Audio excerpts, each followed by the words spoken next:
પુરુષનો ચહેરો બદલે ને તો તમને ખબર પડવી જોઈએ કે એના સંકટ છે, એના માથા ઉપર કંઈક સંકટ છે, કોઈ વાતની અંદર અટવાય છે.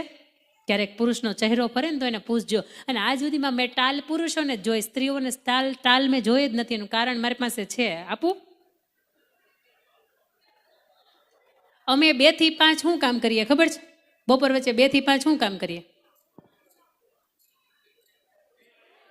આ 1 મિનિટમાં અમે 22 વખત બદલી નાખીએ. ક્યાં શું મળે, સસ્તું મળે. તમે મોડાસામાં રહેતા હશો ને તોય તમને ખબર છે અમારે સુરતની અંદર કઈ દુકાનની અંદર સસ્તું મળે, ક્યાં સારું મળે. પણ આ બાજુ પૂછો જઈ, 22 તારીખ કે 25 તારીખ આવે એટલે સૌથી વધારે ટેન્શન હેનું થાય ભાઈ? હપ્તા ભરવાનું થાય. ક્યાંથી લાવશું? આ એમાં ને એમાં 15 વાળ ખરતા હોય ને 22 તારીખ વટે ને એટલે બીજા 15 મળે ખરવા. કારણ કે આપણા લગ્ન નહોતા થયા ને, આ ભાઈઓને માટેની છે, ત્યારે એને ઓલો સ્પ્રે છાંટવો ગમતો હતો, એને ઓલો સરસ મજાનો બેલ્ટ લગાવવો ગમતો હતો, એને ઈન કરવું ગમતું હતું, એને બાબરી પાડીને સરસ મજાનું ઓલું જેલ લગાવીને વાળ ઊભા રાખવા સ્પાઇસ કટ એને ગમતા હતા. પણ આ 35,000 પગારમાં બધું પોહાતું હતું. હગાઈ થઈ, લગ્ન થયા એટલે આપણે તો હાવ આત્મનિર્ભરતા મૂકી દીધી. વાળ સીધા કરવા લાવો પૈસા, મેકઅપ કરાવવો લાવો પૈસા, ઘર ખર્ચ માટે લાવો પૈસા. ઓલાને બિચારા 35,000ની અંદર શોખ અમુક હતા, એ લગ્ન થયા ને અડધો શોખ એમને પૂરા થઈ ગયા. એમાંય સંતાનો નાના થયા એટલે છોકરાને ફી ભરવાની લાવો પૈસા. મને એમ થાય કે સ્ત્રીને પુરુષને 24 કલાકમાં એક જ વાત ઉપર મળવાનું થાય. કઈ બાબત ઉપર? લાવો પૈસા. પુરુષ એવું કે હા હું તને ક્યાંક 1-2 દિવસમાં વ્યવસ્થાપન કરી આપું છું, આમ ટકો એ ખંજવાળતા જ હોય. જઈ માગું ત્યારે તમારી પાસે કોઈ દી હોય? એટલે ભાઈ ન હોય.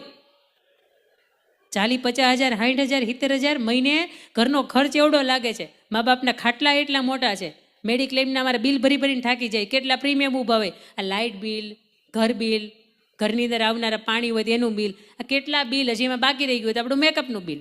એક ભાઈ રોતા હતા તાણી બેન કે બધાય બિલ ભરાય, પડાય એ મેકઅપનું એક જ ન ભરાય. એટલે મારે એને થોડીક સાંત્વના આપવી પડી, નહીં ભરાય. પણ આ પુરુષોના જીવનની અંદર આપણે હોકારો બની શકીએ.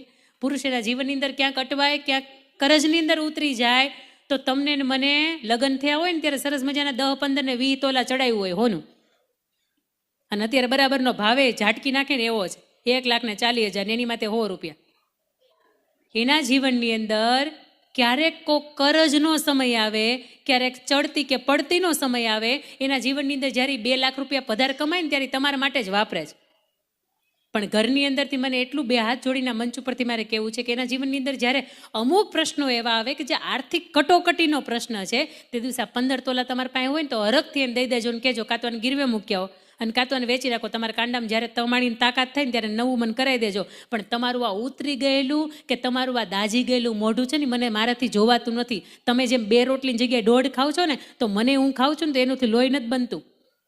પણ જ્યારે પુરુષને તમે આવો હોંકારો આપી શકો ને એને સાચી પત્ની કહેવાય. બાકી જય સીતારામ પૌણીને તો બધા આવે છે ઘરે. પણ ગલ્લા ઉપર એ તો વાતું થાય કે ભાઈ તારી ભાભી છે ને એટલે આ ઘર ટક્યું છો, એ તારી ભાભી છે ને એટલા માટે મારા જીવનની અંદર આગળ વધ્યો છું. અને આવા પુરુષોની સંખ્યા બહુ ઓછી જોવા મળે. સ્ત્રી તરીકે આપણા સંતાનો જેટલો વાલ કરીએ ને એટલો જ વાલ આપણે સાસુ સસરાને કરીએ, એટલો જ ફરજ આપણી પતિ તરફ પણ ન ચૂકીએ અને હંમેશા નીતિમત્તા અને વફાદારી સાથેનું જીવન જીવીએ તો એ ઘરનું તમે ઉત્તમ પાત્ર અને ઘરનું સ્ત્રી પાત્ર બની શકો ને આવા તમે શ્રેષ્ઠ બની શકો ને તો ઘરની બીજી દિવાલ તૂટે નહીં. હવે વાત મૂળ. ઘરની ત્રીજી દિવાલ 12થી લઈને 22-25 વર્ષના આપણા સંતાનો કે જે સંતાનોની અંદર દીકરો અને દીકરી બેય આવે. હવે મારી એ તમને વાત કરવી છે કે દીકરાય કેવા હોય અને દીકરીઓ કેવી હોય. દીકરી તરીકે તમે કલર ટ્યુન મૂક્યું હોય, તમે રિંગટોન મૂક્યું હોય, દીકરી મારી લાડકવાઈ લક્ષ્મીનો અવતાર, જોઉં જ્યારે જ્યારે માં મોગલ દેખાય, માં ખોડિયાર દેખાય, માં ઉમિયા દેખાય, માં પાર્વતી દેખાય, બધી રાખવાની છૂટ. પણ એ દીકરીને એટલી ખબર પડવી જોઈએ કે પહેલાં કેવું હતું ખબર છે, આપણે ઉમરું ઓળંગતા ને તો ઉમરાની આમ ઠેસ વાગતી તમને. એટલે ઉમરું તમને પૂછતું ક્યાં જાય છે બેન, ક્યાં હાલી નીકળી રાતે 10 વાગે, કોઈને ખબર નથી, તું જાસ ક્યાં? આ ચણિયા ચોળી પહેરીને તું ઘરે એમ કે છે હું નવરાત્રિ રમવા માતાજીને આરાધના કરવા જાઉં, તું ન્યા જ જાસ ને? એ ઉમરું આપણને પૂછતું. હવે કોકના ઘરની અંદર ઉમરા હોય ને તો એને મારે વધામણા, આ ઉમરા નીકળી ગયા. એટલે કોક રોકવાવાળું, કોક ટોકવાવાળું, કોક કહેવાવાળું, એ આપણને ગમતું નથી. પણ દીકરી તરીકે એ ક્યાં જાય છે હુકામેન જાય છે. જો એ મા બાપને હસતા મુખે કહી શકતી હોય ને તો જ એને સ્વતંત્રતા આપી હોય ને તો એ સ્વતંત્રતાનો એનો ઉપયોગ કર્યો કહેવાય.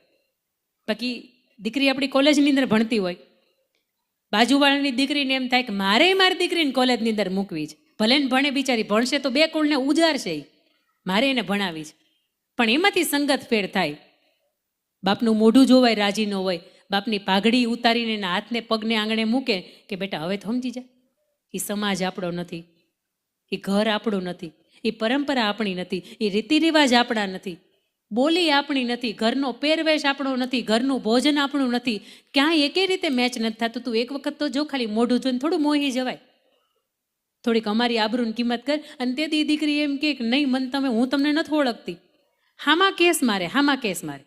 મને એમ થાય કે તમારી મારી દીકરીને આજે આપણને એમ થાય કે આપણે એને સિંગર બનાવીએ, અડધી રાત સુધી, રાત્રે 1-2 વાગ્યા સુધી ગાવાના કાર્યક્રમો કરે, પોતે આર્થિક પગભર થાય. ગમે ભાઈ, એકને નહીં આખા ગામને ગમે, આખું સમાજ એની ઉપર ગર્વ લઈ શકે. પણ અહીંયા ગાવાવાળા ગાયા કરે ને ઓલા 2 ફદિયાના ટબલ છે આમાં આમાં વગાડતા હોય, અને તમારી દીકરીને એમ થાય કે મને ગમી ગયું. મને એમ થાય કે તમારા દુનિયાની અંદર તમને કોઈ ન ગમ્યું, તમને એ ગમી છે. તમે કોનું કુળ છો, તમે કોનું લોહી છો, તમે કોના સંસ્કાર છો, તમારું કુળ કોણ છે, તમારા બાપ દાદાની ઇજ્જત શું છે, આ બધુંય જો તમને એક વખત સામે દેખાતું હોય ને, અને આ બધુંય તમે માથે ઓઢીને તમે ઘરની બહાર નીકળતા હોય ને, દુનિયાના કોઈ બાપની તાકાત નથી તમારી આબરૂ સામે કે તમારી ઇજ્જત સામે એક વખત કોઈ માથું ઊંચું કરીને જાય.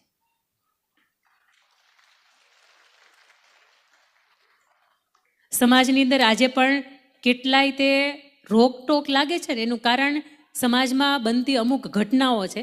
પણ આ ઘટનાઓની વચ્ચે મારે તમને એક પ્રસંગ યાદ કરાવવો છે.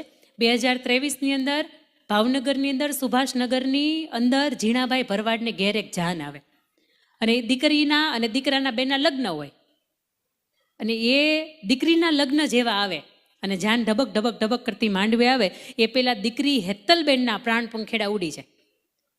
પોતે દુલ્હનના રૂપની અંદર તૈયાર થઈને બેઠી છે, અને ઈશ્વરના એના તેડા આવે, સ્વર્ગેથી ઉતર્યા વિમાન રે, હેતલબેનના તેડા આવ્યા રે લોલ. હેતલબેનના જે પ્રાણ પંખેડું હતું ઈશ્વર લઈને ઉડી જાય. પાછળથી ઘર પરિવારને ખબર પડે કે જે દીકરીના લગ્ન થવાના હતા માંડવે હવે જાન આવીને ઊભી છે, અને એ દીકરી હવે હાજર નથી, કારણ કે એ હયાત જ નથી રહી. શું કરીશું? પંચ ભેગો થાય. ઘરની અંદર જે વડીલ તરીકે જે ઝીણાભાઈ ભરવાડ હોય એ નિર્ણય કરે કે ઘરની અંદર આ ઈશ્વરે એના દરબારની અંદર જે કરવું હતું એ કર્યું, પણ હું નિર્ણય કરું છું કે આ જાન છે ને એને પાછી હું નહીં ફેલવું. આની અંદર મારી નાની દીકરી છે ને એને હું પરણાવીશ. અને તૈયારી કરવાની શરૂઆત થાય. એક બાજુ જાન આવીને ઊભી રહી ગઈ છે, માથું ઘૂમટ તાણીને એને બેસાડવાની છે. દીકરીને સંદેશો આપવામાં આવે કે બેટા મોટી બેનનું જે કંઈ પણ થયું આપણે પછી વિધિ કરશું, પણ અત્યારે આ મંડપની અંદર જાનને એમનેમ ખાલી ન મોકલાય, તારે એ જાનની અંદર તારે દુલ્હન થઈને તારે પરણવાનું છે. એ દીકરીની બેનપણીયું એવું કે તું કહેતો ખરા તને પાત્ર ગમે છે કે નહીં, તું કહેતો ખરા તને ઘર ગમશે કે નહીં. અને તે દિવસે આ દેશની દીકરી સાહેબ એટલું બોલે છે કે મારા બાપે જે જગ્યાએ નિર્ણય કર્યો હોય ને અમારે જોવાનું ન હોય. આવી દીકરીઓથી આ દેશ ઉજળા છે, આવી દીકરીઓથી આજનો આ સમાજ ઉજળો છે. બીજી મારે 1857ની તમને વાત કરવી છે. 1857ની અંદર અંગ્રેજો ભારતની અંદર ગુલામી કરીને ભારતને ગુલામ બનાવીને બેઠા છે. આ સમયગાળાની વચ્ચે એક અંગ્રેજ અધિકારી એના 7-8 અધિકારીઓની સાથે આવે, અને એક 12 વર્ષની દીકરી હોય, ખૂબ સુંદર લાગતી હોય, અને હજી તો યુવાની એના ઉંમરે આવે. આવા સમયગાળાની વચ્ચે દીકરી પોતાની બેનપણીઓની સાથે માથા ઉપર હેલ મૂકીને ગોળી મૂકીને પાણી ભરીને આવતી હોય, અને ગોરો અંગ્રેજ અધિકારી એવું કે આ દીકરીની સાથે મારે લગ્ન કરવા છે. જો આની સાથે હું લગ્ન કરું ને તો ખડેલ આભને ટેકા દઈને આવા મારે દીકરા થાય, આની યારે લગ્ન કરવા છે. એ હળવેકથી નજીક આવે, ઘોડા ઉપર હજી હોય ત્યાંથી નીચે ઉતરે, અને દીકરીનું આમ કરી આમ બાવડું પકડે અને દીકરીને લગ્નનો પ્રસ્તાવ મૂકે. દીકરી એના માથા ઉપર ઓલી 15 લીટરની ગોળી ભરી હોય ને, ફરફરતી એક ઓલાને ફેરવીને માથા ઉપર મારે ને એને માથું અડધું ફૂટી જાય. લોહીથી લુહાણ થઈને એના જે પણ મિત્રોની સાથે જે કર્મચારીઓ મંડળની સાથે આવ્યો હોય ને લઈ જાય. દીકરી ઘરે આવે અને એના બાપુની સામે રડવા માંડે. બાપુ એને પૂછે બેટા આજ સુધીમાં તે કાંઈ એવા કામ નથી કર્યા કે જેના કારણે તારે રડવું પડે, આજે તું રડે છે શા માટે? અને તે દિવસે દીકરી એવું કહેતી હોય કે બાપુ ઓલો ગોરો અંગ્રેજ અધિકારી છે ને એને મારું બાવડું પકડ્યું છે. હવે તમારી પાસે 2 વિકલ્પ છે, કાં તો તમે મને ઝેરનો કટોરો આપો, મારાથી મરી જવાય, કોઈ પર પુરુષ મને આમ ટચ કરીને જાય ને તો મારાથી જીવાય નહીં, અને કાં તો તમારી પાસે બીજો વિકલ્પ છે કે મારા સગપણ, તમે 1857ની વાત કરું છું, 12 વર્ષની દીકરીને સગપણ થતા, અને 17 વર્ષના દીકરા નાનકાની સાથે તમે મારા સગપણ કર્યા છે, તો તમે એક વખત એને સંદેશો મોકલાવો કે જો એના કાંડાની અંદર તાકાત હોય ને તો એ ગોરા અંગ્રેજ અધિકારીને મારે, એના લોહીની અંદર મારી ચૂંદડી ડૂબોડે અને પછી મને ભર મંડપની અંદર ઓઢાડવા આવે. સાહેબ, ઇતિહાસ સાક્ષી છે કે આ ગોરા અંગ્રેજ અધિકારીને પેલા 17 વર્ષના નાનકાએ માર્યો હતો, એના લોહીની અંદર ચૂંદડી ડૂબોડી હતી અને પછી એને ભર મંડપની અંદર ઓઢાડી હતી. આ વાતના માધ્યમથી આપની વચ્ચે મારી એ વાત મૂકવી છે કે 12 વર્ષની દીકરીને ખબર પડતી હતી કે કોઈ પારકો પુરુષ મને આમ સ્પર્શ કરીને જાય તો મારાથી જીવાય નહીં. આજે 22 વર્ષની દીકરીને ખબર ન પડે? પડે. પણ આ દીકરીઓની ક્યારેક સંગત બદલી જાય, આ દીકરીઓના પપ્પાની કેપેસિટી ઝૂડિયોમાંથી કપડાં પહેરાવે આટલી હોય, પણ બેનને અભરખા ઝારા કંપનીના પહેરે ને એવા હોય. ઘણી વખત પાણીની બોટલ મારી પાસે હોય ને તો હું આનું ઉદાહરણ આપવું મને ખૂબ ગમે. આ પાણીની બોટલ છે ને ભાઈ, આની કિંમત કેટલી? 10 રૂપિયા. હા, હવે આની અંદર હું દૂધ ભરું તો કિંમત કેટલી? 50 રૂપિયા મૂકીએ આપણે, અડધો લીટર, 1.5 લીટર, એટલે આની આપણે 50 રૂપિયા કિંમત મૂકી. હવે એમાંથી હું મિલ્ક શેક ભરું, સરસ મજાની ફ્લેવર ને ખાંડ ની બધું આવે, તો આની કિંમત કેટલી થાય? 100 રૂપિયા થાય. હવે આની અંદર હું ઘી ભરું તો આની કિંમત કેટલી થાય? 500 રૂપિયા આપણે મૂકીએ. આ જ પાણીની બોટલ છે, અંદર પાણી ભરો તો એની કિંમત 10 રૂપિયા થાય. આ જ આખું છે, સંસ્કાર નથી ને તો એની કિંમત 10 રૂપિયાની જ છે. પણ આ જ પાણીની બોટલની અંદર જો ઘી ભરવામાં આવે તો આની કિંમત 500 રૂપિયાની થાય. અને તમને અને તમારી પાસે એક પાણીની બોટલ હોય કે એમાં પાણી ભર્યું હોય, અને મારી પાસે પાણીની બોટલ હોય કે એમાં ઘી ભર્યું છે, અને તમે મને પૂછવા આવો કે આને એક્સચેન્જ કરવી, ત્યારે મારો જવાબ શું હોય? એક્સચેન્જ ન કરાય ભાઈ. તારી પાસે જે છે ને એની કિંમત 10 રૂપિયા છે અને મારી પાસે જે કિંમત છે ને એ 500 રૂપિયા છે. 490 ગણી વધારે છે મારી પાસે. તારી યાર એક્સચેન્જ ન કરાય. તો મને એમ થાય કે આ આખું જેથી કોકની યાર એક્સચેન્જ કરવાનું હોય ત્યાંથી કેમ વિચાર નથી આવતો કે આ આપણી કિંમત કેટલી છે અને સમાજની સામે આપણી સામે કોઈક એક્સચેન્જ કરવા આવ્યો છે એની કિંમત કેટલી હોય.